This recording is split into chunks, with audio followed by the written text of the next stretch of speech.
avec Cheikh Thiam et les autres xool ndax mu ngi diis wala mu ngi woyof alors ci suñu émission daañu wax ci li nga xamante ni surtout moo soxal wàllum FMI ak Sénégal bi nga xamante ni le gouvernement en tout cas ñu ngi xaar à ce que mu joxe lii di donc son dernier mot par rapport ak la situation de la dette au Sénégal. On va aussi parler de l'ouverture du dossier des 80 morts.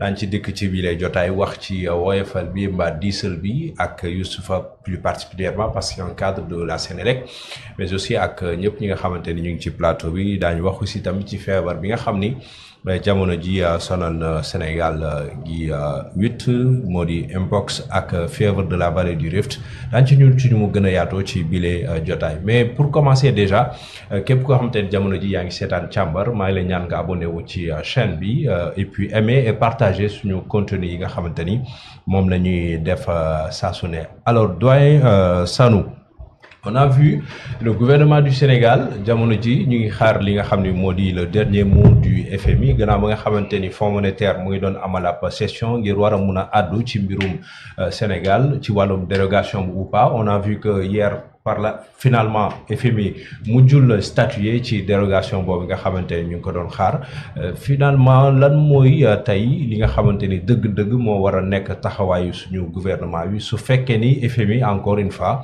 mu ngi traîner le pas alors que le président de la République a demandé à ce que mu presser le pas moom FMI.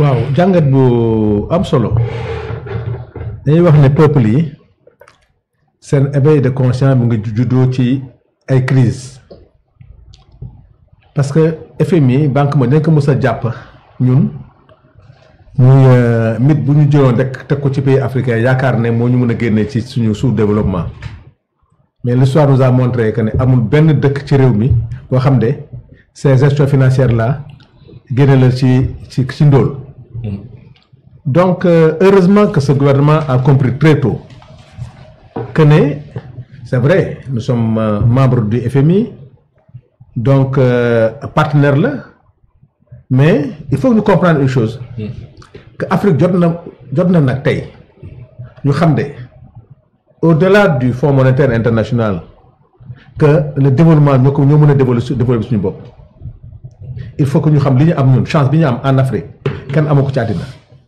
on a la chance d'avoir une population très jeune. On a la chance d'avoir des ressources et on a la chance d'avoir que nos enfants, nos frères ont fait les grandes écoles. Donc on a les ressources humaines, on a tout ce qu'il faut pour se développer.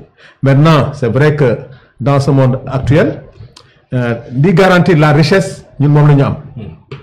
Li garantir la monnaie, am nañ ko. Mais qu'est-ce qui fait que tey on pense que c'est les institutions financières là ñoo war a conduire suñu destinée. te xam nañu contrairement à ce que les gens pensent c'est pas l'histoire que l'histoire de la dette cachée am na wala amul loolu dépassé nañ ko FMI xam na ko maintenant c'est les solutions yi gouvernement bi dafa am benn point bu nit ñi xamul buy opposé avec les institutions financières mooy le gaz ils ont toujours voulu que le gaz bi option bi Sénégal jël ça ne les arrange pas le gaz dañ ko war a jaay comme ni ko Algérie doon def le Sénégal a di ñett il pense que le plan de redressement li koy gën a au-delà des subventions yi accordé à l'énergie li ñuy accordé à beaucoup de secteurs li gën a gaaw mooy gaz bi dañ ko libérer ñu jaay ko comme ni def ci pétrole bi def ko ci lépp mais ça le gouvernement a pris une option dès le début pour que duñ ko def te li gënoon gaaw ci avec le Fonds monétaire mooy le gaz bi nga xam ne tey mënoon na régler problème mu Sénégal en matière de pour régler le problème là mu def mais donc fondamental deuxièmement xam nañu ne ñoom seen problème en matière de redressement toujours c'est les subventions alors que ce qui fait la force de l'Europe à travers leur agroalimentaire leur agriculture mooy ñoom ils acceptent de financer leur agriculture. Ils ont des garanties au niveau des banques, mais pourquoi nous, on nous interdit de financer notre agriculture, que le monde paysan ne doit pas avoir accès à l'agriculture. Qu'est-ce que l'option que nous avons? Heureusement qu'on a compris avec ce gouvernement depuis janvier, c'est vrai que, bon, les systèmes de notation, ils te posent à des conditionnalités, ils haussent les notations, et les notations te poussent à avoir des assurances. Comme on a compris que nous, pour s'en sortir il faut revoir notre modèle économique mooy ak loo mun a def bu nekkul dans la production on sera toujours dépendant et c'est là on a raté maintenant on a compris que ñii pour faire face c'est quoi c'est d'industrialiser l'Afrique c'est de créer le marché africain et de réguler notre balance commerciale que l'OMC que l'Afrique xam nañu nos petits états là ne peut pas s'en sortir. Comment le Sénégal peut faire face quand même à l'Union européenne, au monde asiatique? On a compris que notre développement maintenant c'est l'Afrique. Créons le marché africain, fexe ba au niveau de l'OMC que la jambe qui manquait au niveau des Nations Unies, que cette jambe soit c'était la jambe africaine, que nous mën a taxaw na comme ay nawle leen dette. Il n'est plus question de ça. Bés bu ñu xamee ne notre plan de redressement on a réussi avec notre résilience ba supporter ko ba régler ko, c'est sûr que avec ce qu'on a fait avec la loi depuis en 2026 que c'est terminé. Loolu laa ci gëm pour dire que ne on s'alarme pas, on les attend pour voir que effectivement nous sommes membres, mais aussi nous comprendre que on a voulu leur dire la vérité et en leur disant la vérité aussi il faut que nous sachions aussi c'est pas eux qui vont conduire notre développement, qu'on a pris des options sur lesquelles je pense que bu ñu ci d'accord je pense que on va traiter avec d'égal à égal. Mais on a voulu leur dire la vérité, mais si on revient un peu en arrière pour raison yi nga évoqué nii maanaam fallait que ñu wax leen lii dëgg bi gis nañ ni am na conférence de presse boo xamante ne le Premier ministre moom moo ko def pour dire que les chiffres ont été falsifiés. Par la suite on a parlé de chiffres erronés. C'est ce qu'a dit en tout cas le ministre de l'économie. Ba récemment on a entendu le président de la République dire que FMI dafa war a presser le bas. Est-ce que aujourd'hui waroon nañu mën a camper wu ci position que ni on va dire la vérité au FMI et aux Sénégalais, sachant que fii la ñuy yóbbu wala xamuñu woon ni tey fii la ñuy ni ou alors dañu waroon mettre en place beneen levier pour continuer tey à ce que ñu gën a ñongal suñu économie tout en travaillant avec le FMI. Xam nga la moo gën a gêné. Qu'on se dise qu'on est un pays de croyants. Qu'on joue avec le mot pour dire que c'est-à-dire le fait de dire la vérité que c'est gênant. Alors qu'on prône la rupture. dañu wax ne toi dañu nax. léegi ñu bëgg a nax suñu bopp. Pourquoi on a décidé gars yi toutes ces mauvaises politiques là. xam nga c'était sur du néant nañ ko teg dire la vérité démarrer avec zéro.